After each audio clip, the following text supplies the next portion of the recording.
우리 앞뒤적으로 인사해 보겠습니다. 잘 나오셨습니다.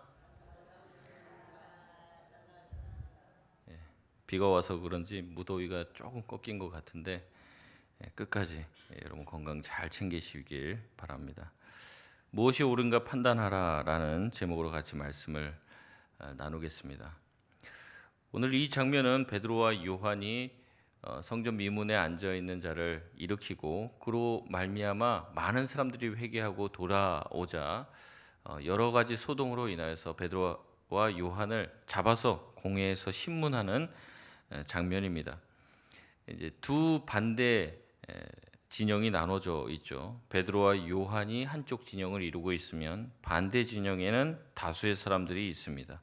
이 반대 진영에는 제사장과 서기관을 포함한 공회원들 다수가 이미 예수님을 십자가에서 못 박았던 그 결정들을 하고 수행했던 공회원들 대다수가 이 자리에 앉아서 베드로와 요한을 노려보고 있습니다.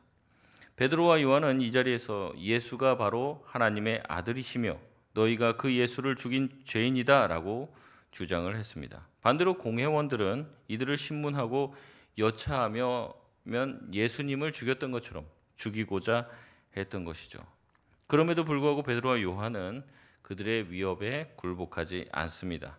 한치의 떨림도 없이 그들은 이렇게 선포했습니다. 우리 오늘 본문 읽지는 않았지만 사도행전 4장 12절 말씀 우리 같이 한번 읽겠습니다. 한번 띄워주시고요. 같이 읽겠습니다. 시작. 다른 이로서는 구원을 받을 수 없나니 천하 사람 중에 구원을 받을 만한 다른 이름을 우리에게 주신 일이 없음이라 하였더라. 아멘. 다른 이로서는 구원을 받을 수 없다는 거죠. 천하 사람의 어떠한 이름들을 통해서도 구원을 받을 수 없다고 담대하게 선포했습니다. 오직 예수 그리스도의 이름을 통해서만 구원이 우리에게 주어졌다라고 담대하게 선포했는데 이것은 이제 그때 분위기와는 너무나 다른 거죠. 겁을 주면 겁을 먹어야 되는데 겁을 안 먹는 거죠.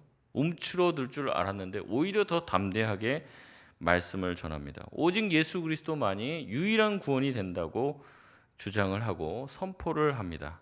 그러자 오늘 본문 13절에 이들이 정식 신학 교육도 받지 못했던 일반인, 범인인 줄 알았는데 담대히 하나님의 말씀을 전하는 것을 보고 놀랐다. 오히려 그들이 당황했다는 거예요.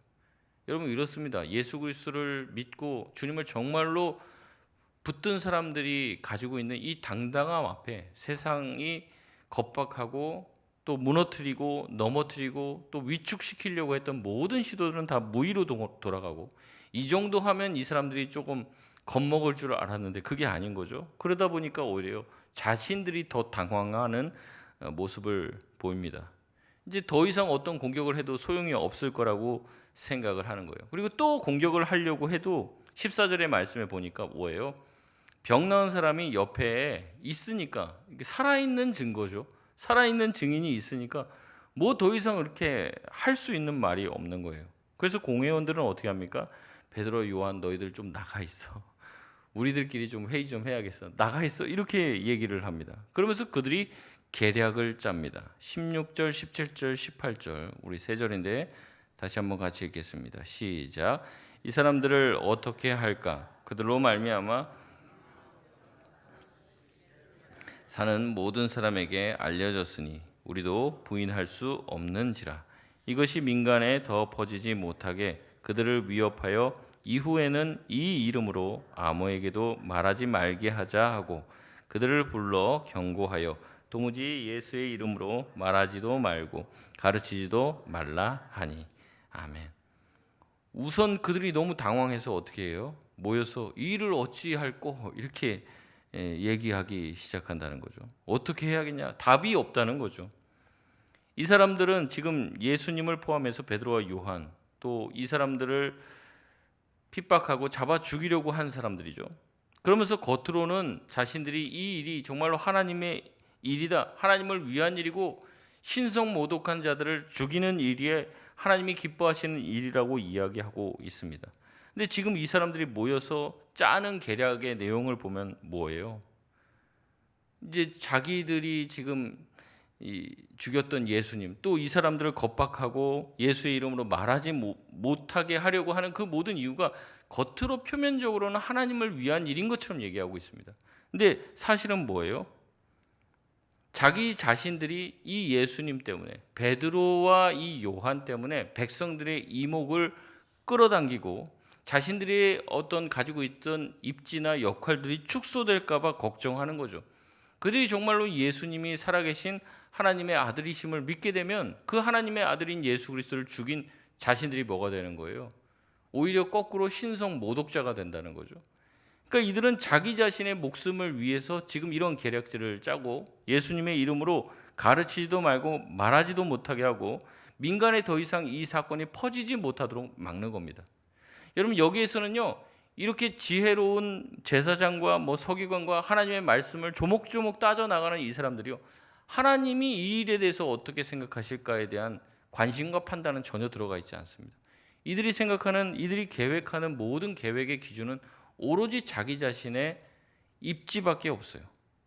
계략을 짜는데 하나님을 위해서 계략을 짜지 않습니다. 하나님도 핑계거리에 불과해요.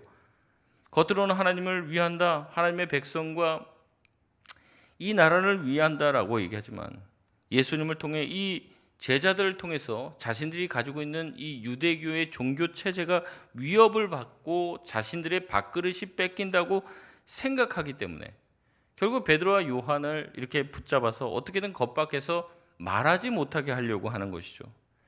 결국 그들은 자기의 배만 생각하는 사람들입니다. 사도들의 기적을 통해서 자기 바로 눈앞에 자신들도 알아요. 이 성전 미문에 앉아있던 이 이제 하반신 마비 이 장애인이 일어난 것을 지금 자기도 보고 있단 말이에요. 이거 부인할 수가 없어요. 자기네들도 그래서 말도 못 하겠어요. 공격도 더 이상 할 게 없어요. 병 치료 받은 사람이 여기 그냥 멀쩡히 서 있으니까. 하나님이 보여주신 분명한 증거가 있는데도 불구하고 뭐예요? 자기 자신들의 상황과 자기 자신들의 입지만을 생각하며 자신들이 어떤 손해를 보게 되지는 않을까 전전긍긍하며 이 일을 처리하는 거죠. 먼저는 이들이 한 일은 예수님을 죽이는 일이었습니다.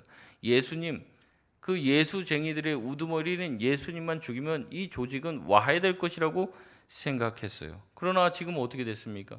그 예수님의 제자들이 예수님이 부활했다고 여기저기 주장하고 다니고 지금은 어떻게 돼요? 날 때부터 하반신 마비의 장애를 가진 사람을 고쳤어요. 이 사람은 유명한 사람이었습니다. 많은 사람들이 거기에 앉아갖고 동냥하는 사람 하면 다 알고 있는 사람이었어요. 다리도 삐쩍 말랐던 사람입니다. 그런데 그 사람이 지금 일어나서 걸어 다닌다는 거죠. 이 기적의 현장을 직접 목도하고 베드로의 설교를 듣고 남자만 5천 명이 회개하고 변화됐습니다. 이거는 도시에 엄청난 충격을 가지고 온 것이죠. 그들이 생각할 수 없을 만큼 일이 커진 거예요. 예수님을 죽이면 잠잠해질 줄 알았는데 일이 더 커져버린 거란 말이죠.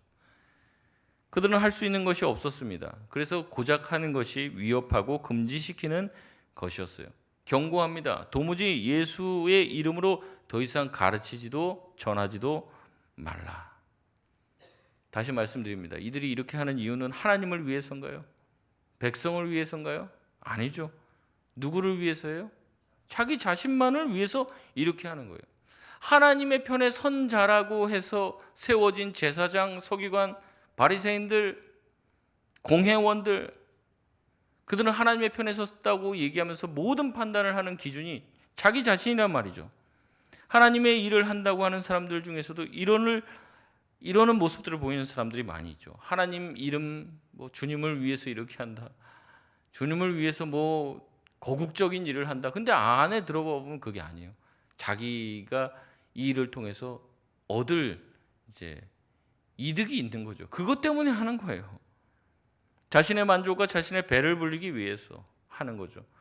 근데 하나님이 기뻐하시는 일이지만 나에게 불리하다. 하나님이 기뻐하시는 일이지만 내가 불이익을 당할 수 있다라고 생각하는 건 어때요?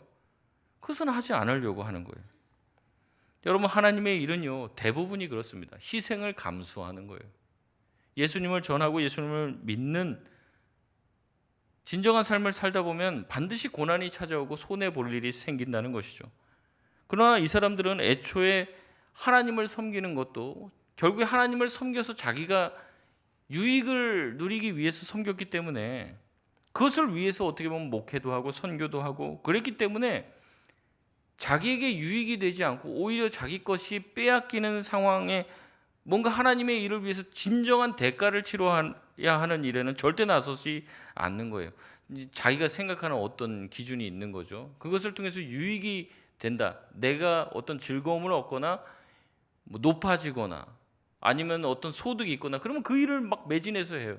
근데 내가 손해보고 내가 희생하고 내 생명력이 깎여나가는 그 일은 손도 대지 않으려고 한다는 거죠. 그건 누군가 하겠지. 나는 거기에 달란트 없어. 이러면서 그냥 넘어간다는 거예요. 그래서 결국에 그 사람이 하나님을 위해서 하는 모든 일이라는 것을 쭉 보면은 하나 손해보는 게 없어요. 하나 희생하는 게 없다는 거죠. 겉으로는 하나님을 위해서 한다라고 얘기하지만 결국 그 안에 파고 들어가 보면은 자기가 투자했던 모든 본전을 다 찾아내려고 하는 심산으로 하나님의 일을 합니다. 그래서 자기가 드러나지 않는 일에는 손도 대지 않아요. 그리고 또한 자기가 드러나고 싶어서 그 일을 했는데 사람들이 인정해주지 않고 드러나지가 않는단 말이죠. 그럼 그 일을 안 하게 되는 거예요. 사람들이 안 알아주면 섭섭한 마음이 드는 겁니다. 열심히 기도하는 이유도 자기 자신을 위함이요 내 소원을 성취하고 싶어서 하는 거지 하나님의 뜻이 이 땅 가운데 이루어지는 것 따위에는 별 관심이 없다는 거예요. 그렇게 살아갑니다. 그럼 목사님 뭐 하나도 뭐 하나님께 달라는 기도하면 안 됩니까? 해야죠. 특별히 초신자다. 내가 뭐 신앙생활 한 지 얼마 안 됐다. 사람으로 따지면 뭐예요? 이제 아기죠, 아기. 이제 갓난 아기죠. 그럼 갓난 아기가 어머니 아버지의 마음을 뭐 헤아려 갖고 뭔가를 해야 되는 그런 존재는 아니죠.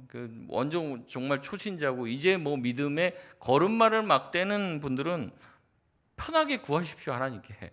원래 그게 맞습니다. 그럼 하나님이 또 주십니다. 그래서 우리가 그런 얘기들을 하잖아요. 초신자들이 기도응답 잘 된다.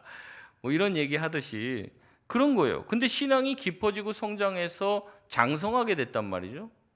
예수를 믿은 지 꽤 됐어요. 청소년이 됐고 이제 성인이 됐어요. 나이가 먹을 만큼 먹었다는 거죠. 그러면 아버지의 뜻을 헤아릴 줄 아는 사람이 돼야 된다는 거예요. 이제 젖될 때가 됐다는 거죠. 젖될 때가. 근데도 여전히 자기의 유익만을 위해서 구하는 신앙에만 머무르고 있다면 이게 정말로 하나님을 위한 신앙인가? 나 자신만을 위한 신앙인가? 돌아봐야 된다는 거죠. 여러분 교회에서 하는 모든 것들이 그럴 수 있다고 제가 말씀드렸습니다. 우리가 하는 거룩한 기도도요. 자기 자신이 이렇게 기도를 잘한다는 것을 자랑하는 자기 자신만을 위한 기도가 될 수 있습니다. 찬양을 하면서도 야, 나 노래 잘하지? 나 이렇게 뭐 괜찮게 그래도 노래하는 사람이야. 이렇게 한다면 이것 또한 거룩한 행위를 하면서 나 자신을 드러내는 것이 됩니다. 그러니까 목적이 중요한 거예요. 근데 자기 자신도 그 목적이 헷갈릴 때가 많아요. 하나님을 위한다고 하죠. 하다 보면은 나도 모르게 내 자신을 자꾸 드러내는 거예요. 나 자신을 위해서 그 일을 한다는 거예요. 그래서 우리는요, 기도하며 늘 점검해야 돼요. 도대체 이걸 왜 하는가? 누구를 위해서 하는가? 무엇 때문에 하는가? 이걸 날마다 돌아보지 않으면요, 제가 말씀드리잖아요. 가장 거룩한 일을 하는 사람도 자신을 위해서 그 일을 한단 말이에요. 저 같은 목회자가 그런 위험이 제일 높다고 했죠. 목회를 열심히 하는데 그게 내 이름 높이려고 열심히 하는 거죠. 목회적 능력을 과시하기 위해서 열심히 하는 거예요. 그러면 결국에 그거는 하나님과 아무 상관이 없는 것이 됩니다. 우리는요, 우리 안에 깊은 이 죄성이 박혀 있기 때문에 정신을 바짝 차리지 않으면 우리가 하나님을 위해서 한다고 하는 그 일도 처음에는 정말 그렇게 순수하게 시작한 그 일도 금세 변질이 된다는 것을 우리가 알아야 돼요. 처음에 시작할 땐 거룩하게 시작했으니까 거룩할 거야. 이거는 자신만의 착각입니다. 다 처음에 뭐 악하게 시작한 사람이 어디 있습니까? 다 나라를 위해서 거룩한 뜻을 위해서 개혁을 위해서 아름답게 시작해요. 근데 끝으로 가면 어떻게 돼요? 이상한 쪽으로 간단 말이에요. 그러니까 날마다 자기 자신을 돌아보고 내 자신이 언제든지 곁길로 빠질 수 있다는 경계심을 갖고 있지 않으면 우리도 여기에 있는 제사장과 서기관들처럼 금방 그렇게 변질이 된다는 거예요. 여러분 제사장 될 때 내가 하나님을 위해서 평생 헌신하며 주님께 예배하며 찬양하며 경배하며 그렇게 살겠다고 서원하면서 그 자리에 가지 않았겠습니까? 아무나 제사장이 되는 게 아니잖아요. 레위 지파 중에서도 선택된 자들이 제사장이 되는 건데, 그럴 때 얼마나 그들이 감격한 마음으로 그 자리에 갔겠어요. 많은 실패하는 목사님들이 처음에 목사 안수 받을 때부터 내가 이렇게 해갖고 뭐 교회에서 목회하면서 한목 단단히 잡아야지, 내가 이런 식으로 해갖고 돈 빼돌려야지, 그런 생각 하겠냐고요. 아닙니다. 처음에는 정말 순수해도 그렇게 순수할 수가 없었을 거예요. 하나님, 나 아프리카 불러주면 갈게요. 그런 마음으로 아마 목회 전선에 뛰어들었을 거란 말이죠. 근데 하다 보면 이게 자꾸 변질이 돼요. 자꾸. 그러니까 우리가 보는 거죠. 저 사람 처음부터 그랬을까? 아니면은 하다 보니까 저렇게 됐을까? 이게 하다 보면은 변하기가 너무 쉽다는 거예요. 그래서 매일매일 우리가 하나님 앞에서 엎드려야 되는 그 시간이 왜 중요하냐? 그렇게 자기 자신을 돌아보지 않으면 우리는 우리가 가지고 있는 죄성에게 삼켜지기 때문에 그렇다는 겁니다. 베드로와 요한은 그렇지 않았어요. 성령에 충만한 상태였습니다. 그렇기 때문에 어떻습니까? 자기 자신을 돌보지 않았죠. 그들에게 중요한 것은 복음이었습니다. 예수 그리스도였습니다. 오직 하나님이었죠. 주님을 위해서 목숨은 아까운 게 아니었어요. 주님을 위해서 죽을 수 있다? 그럼 영광이죠. 손양호 목사님이 자기 아들들이 죽어서 이 장례식을 할 때 이제 10가지 감사를 하셨다고 하는데, 그 중에서 한 대목이, 한 감사의 제목이 그거예요. 우리 같이 미천한 가문에서 순교자가 하나도 아니고 둘씩이나 나오게 해주셔서 감사합니다. 아무나 순교할 수 있는 게 아니잖아요. 아무나. 베드로와 요한은 순교를 영광이라고 생각했습니다. 복음을 전하다가 불이익을 받는다, 핍박을 받는다, 아무 문제도 되지 않았어요. 그들은 거침이 없었고 담대했습니다. 죽이려면 죽여라. 죽이려면 죽여라. 죽으면 더 좋다. 주님 만나고 좋지. 그러니까 이들이 당황하는 거죠. 죽인다 협박하면 아이고 무서워 해야지 이제 이 말이 먹히는 건데, 말이 안 먹히는 거예요, 이 사람들한테. 그래서 그들은 이렇게 얘기합니다. 19절 20절입니다. 같이 읽겠습니다. 시작. 베드로와 요한이 대답하여 이르되 하나님 앞에서 너희의 말을 듣는 것이 하나님의 말씀을 듣는 것보다 옳은가 판단하라. 우리는 보고 들은 것을 말하지 아니할 수 없다 하니. 아멘. 여러분, 이 말씀을 여러분 마음팍에 깊이 새기시길 바랍니다. 하나님 앞에서 너희 말을 듣는 것, 하나님의 말씀을 듣는 것, 어느 것이 옳은지 판단해봐라. 여러분, 이 말은요 정말로 성령 충만하여서 안에서 성령께서 하시는 말씀이나 다름이 없어요. 여러분, 베드로와 요한이 마치 저와 여러분에게 이 말을 하는 것 같지 않습니까? 너희들이 인생을 살아가는데 하나님 앞에서 세상의 말을 듣는 것이 옳은지 하나님의 말씀을 듣는 것이 옳은지 판단해보라. 이 판단하다라는 이 단어는 크리노라고 하는 이 헬라어인데 법정 용어예요. 네가 재판장이 돼서 네가 결정을 해. 뭐가 유죄고 뭐가 옳고 뭐가 그른지를 네가 재판장처럼 생각해 보라는 거예요. 제3자로서 네가 지금 말하는 것, 행동하는 것, 결정하는 것 뭐든지 정말 하나님이 보시기에 이게 정말 옳은 것인가? 아닌 것인가? 재판장처럼 판단하라는 거죠. 여러분, 과거 베드로는요 이 일에 있어서 실패를 많이 했던 사람이에요. 지금은 이렇게 대범한 사람이죠. 아주 멋진 사람이죠. 우리가 봤을 때는 야, 어떻게 이렇게 멋진 사람이 다 있을까? 근데 여러분, 사복음서에만 가도 베드로는 그런 사람이 아니었어요. 예수님이 자신이 십자가에서 돌아가실 것을 얘기하자 베드로는 즉각 말리며 이렇게 얘기합니다. 마태복음 16장 22절에서 23절 말씀에 이렇게 얘기합니다. 베드로가 예수를 붙들고 항변하여 이르되 주여 그리 마옵소서, 이 일이 결코 주께 미치지 아니하리이다. 예수께서 돌이키시며 베드로에게 이르시되 사탄아, 네 뒤로 물러가라. 너는 나를 넘어지게 하는 자로다. 내가 하나님의 일을 생각하지 아니하고 도리어 사람의 일을 생각하는도다 하시고. 지금 베드로는 무슨 생각을 했다는 거예요? 사람의 일을 생각했다는 거예요. 그래서 사람의 일을 생각하고 판단하고 행동했다는 거죠. 네가 왜 하나님의 일을 생각하지 않고 사람의 일을 생각하느냐? 여러분, 근데 여기 보면 예수님이 무서운 말씀을 하는 거예요. 사람의 일을 생각하는 자를 어떤 자라고 얘기하는 거예요? 사탄아, 그렇게 얘기해요. 사탄아, 네가 하나님의 일을 생각하지 않고 사람의 일을 생각하는구나. 그러니까 어떠한 결정을 정말 하는 데 있어서 하나님의 뜻과 하나님 앞에서 내가 바르게 판단하지 않고 그냥 사람의 어떤 나의 경험과 지식과 나의 지혜로 어떤 결정을 하는 거에 대해서 사탄적이라고 예수님이 얘기하시는 거예요. 여러분, 이게 과하다고 생각하십니까? 여러분, 전혀 그렇지 않죠. 우리는 엄중하게 우리의 생각과 말이 하나님 앞에서 무엇이 옳은지를 판단해야 합니다.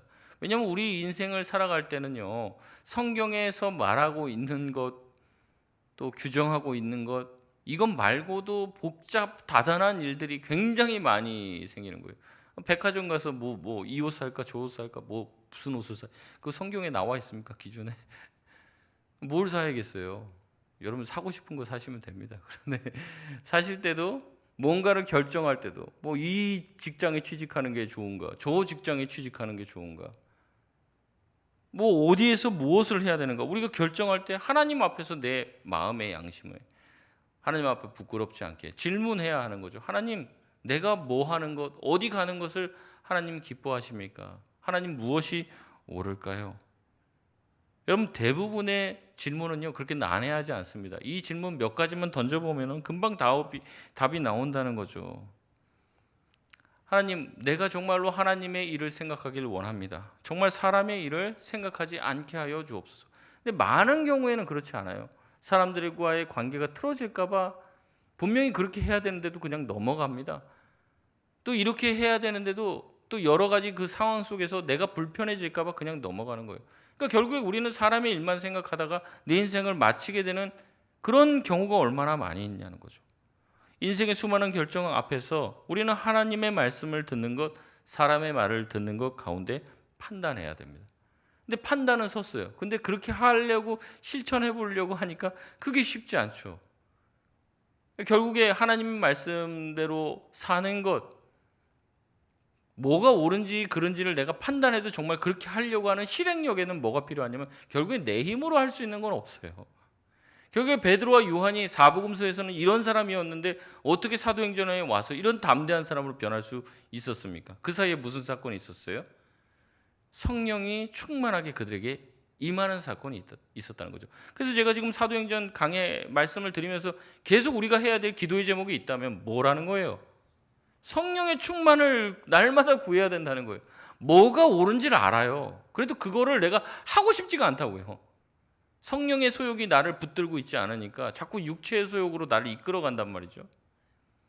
근데 내 육체의 소욕을 꺾고 성령의 소욕이 내 삶에 이루어지는 것은 성령 충만한 것밖에 없어요. 그러니까 우리가 날마다 기도해야 되는 것, 그것이 무엇입니까? 주여, 나로 하여금 성령의 충만함을 허락하여 주시옵소서. 내 뜻과 내 계획과 내가 생각하는 관점 이상의 것을 해내려면 나의 힘으로는 할 수 없다는 거예요.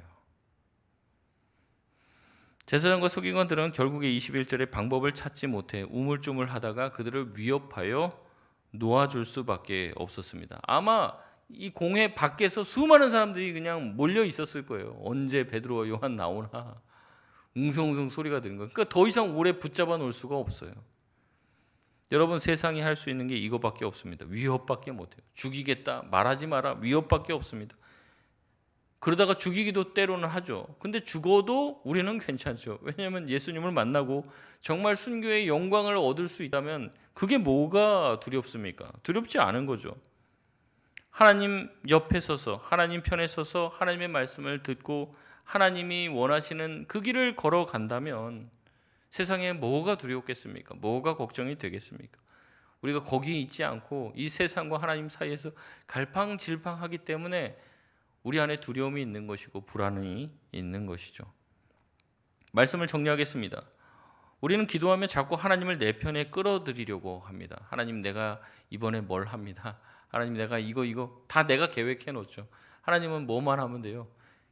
도장만 찍으시면 되는 거죠. 내가 이렇게 다 했으니까 이렇게 해주세요. 그래서 하나님을 자꾸 내 편으로 만들려고 합니다. 내가 하나님의 백성이면 당연히 하나님 내 편 돼야 되는 거 아닌가? 근데 하나님은 그렇게 잡아당긴다고 끌려오시는 분이 아니잖아요. 여러분, 하나님 옆에 우리가 서 있어야지 하나님을 내 편으로 끌어당겨서는 안 된다는 겁니다. 항상 우리가 어디가 하나님 편인지를 생각하고 거기에 서 있어야 돼요. 하나님 편에 서 있고 하나님 앞에서 정직한 마음을 가지고 있으면 자신감이 생기는 겁니다. 꿀릴 게 없는 거죠. 이게 그래요. 이제 이번 주 주일에도 말씀을 나누겠지만 바울이 그런 얘기를 하거든요. 내가 말에 졸하다. 그리고 자기는 그 말을 언변을 닦을 연습도 안 해요. 왜냐하면 자기는 진실을 얘기하고 있기 때문에. 진리는요, 뭐 미사여구가 필요 없어요. 그냥 얘기하면 되는 거예요. 자기가 보고 느끼고 하나님께서 주신 마음을 담대하게 선포하면 그만입니다. 근데 진리가 아닌 비진리, 거짓들이 많이 섞여 있으면 뭐예요? 이래저래 막 자꾸 막 포장하는 말들을 막 화려하게 해야 돼요. 그러지 않으면 이게 진짜처럼 보이지 않으니까. 우리가 주님 앞에 서고 주님 안에 있다면 우리가 하는 모든 말에 힘이 실리는 거죠. 왜냐하면 진리고 진실이기 때문에 그렇습니다. 그렇기 때문에 우리는요, 항상 우리 안의 내면을 돌아봐야 돼요. 주님, 우리가 정말로 하나님 편에서 하나님이 기뻐하시는 결정들과 그곳에 서 있습니까? 우리가 시편 1편에서 고백하잖아요. 복 있는 사람은 악인의 꾀를 쫓지 않고 의인의 길에 서 있어야 되잖아요. 악인이 있는 자리에 같이 있지 말아야 하는 거죠. 근데 우리는 이 성령 충만함이 우리 안에 충만하지 않으면 자꾸 어떻게 돼요? 우리에게 이익이 있으면 자꾸 글로 가려고 그래요. 잠깐 갔다 와서 하나님 죄송합니다 하면 되겠지. 이런 마음으로 자꾸 사람의 일을 자꾸 생각한다는 거죠. 여러분, 하나님의 편에 서 있기를 날마다 간구할 수 있는 저와 여러분 되시길 바랍니다. 세상에 아무리 달콤한 속삭임이 우리 귀에 들릴지라도 하나님의 말씀을 듣는 것이 세상 사람들의 다른 말씀을 듣는 것, 그 둘 중에 뭐가 옳은지를 우리가 판단하고 하나님 우리 가운데 그 말씀대로 하나님의 말씀대로 행할 수 있는 실행력이 성령의 충만함을 통하여 우리 가운데 주어지게 하여 주셔서 성령의 사람으로 살게 하여 주시옵소서. 성령 충만한 교회가 되게 하여 주옵소서. 날마다 기도할 수 있는 저와 여러분 되시길 바랍니다. 우리 찬송가 400